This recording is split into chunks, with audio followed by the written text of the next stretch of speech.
A Simple Truth to Refute Mayavada by Krishna's Mercy.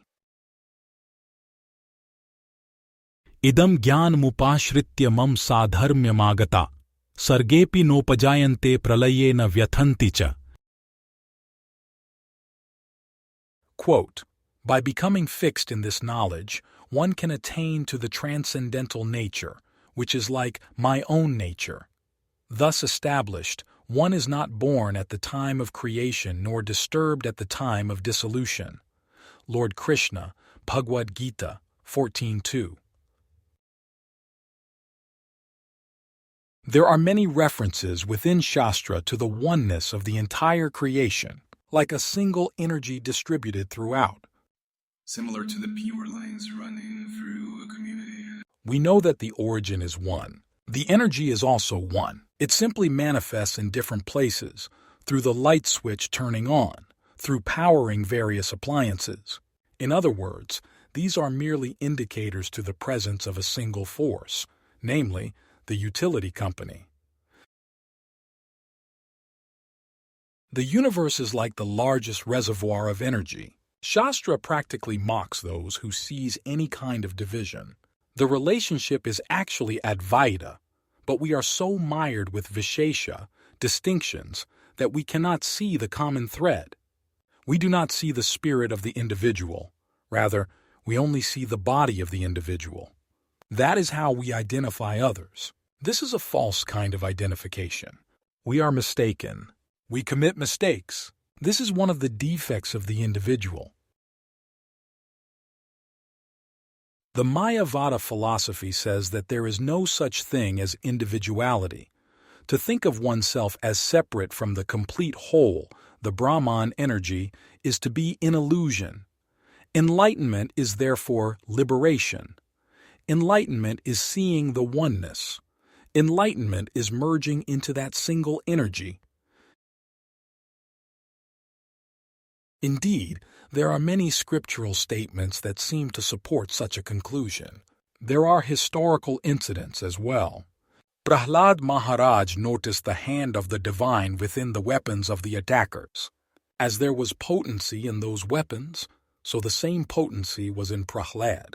The 5-year-old son of the Daitya king merged into transcendence in order to escape deadly attack, which was rooted in his allegiance to the Almighty. Sarva bhuteshu yenaikam bhavam avyayam ikshate avibhaktam vibhakteshu taj jnanam vidhi satvikam.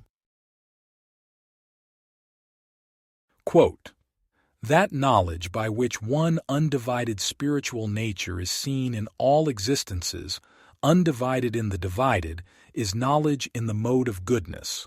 Lord Krishna, Bhagavad-gita 18:20. Sri Krishna describes the vision of oneness as knowledge in the mode of goodness, sattva guna. It is seeing unity within the division. It is noticing that the divided is actually undivided. The many sparks of spirit are actually the same. There is no difference. At the same time, this does not mean that every individual has the same identity. I am always different from you and you are always distinct from me. We never become the same person. We may align on principles. We may work tirelessly for the same cause. We may be associates in relation to that cause, but we are always different. This is where Mayavada fails. It does not properly recognize individuality. We can use the authority of the same Krishna to dispel the illusion. If there were only unity, if there was no such thing as division, then the promise of liberation would have to mean a loss of identity. It would mean that everything eventually merges into an attributeless light, which is also an extinguishing of individual identity.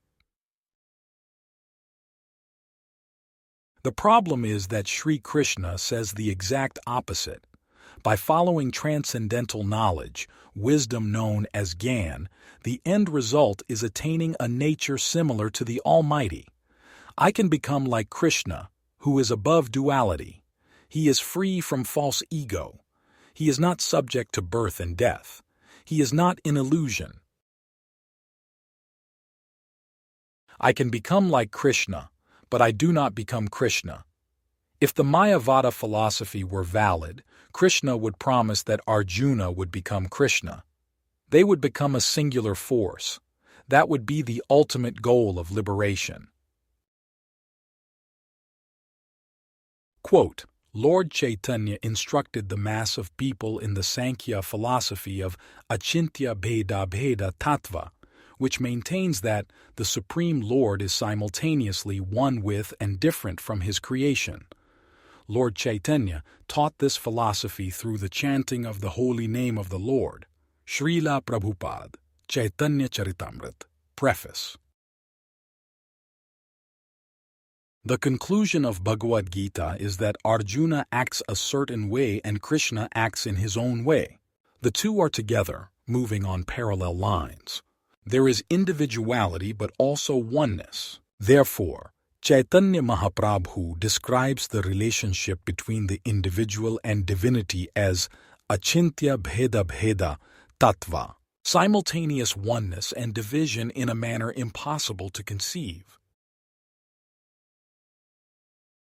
The many shlokas describing oneness pertain to the concept of Brahman. The Almighty is everywhere. To think that any space is absent his influence is foolishness. There can never be true separation. We only think that we are different, and therefore we require constant reminder of the Advaita principle. The truth of the Advaita principle does not invalidate the duality, in the fixed presence of the Supreme Lord, who is never subject to illusion. In closing, Dvaita and Advaita to apply, never on just one to rely. Unity in the division seeing, but individual is each being. When liberation to achieve, a nature like Krishna to receive, but never his identity one, warrior and driver moving as one.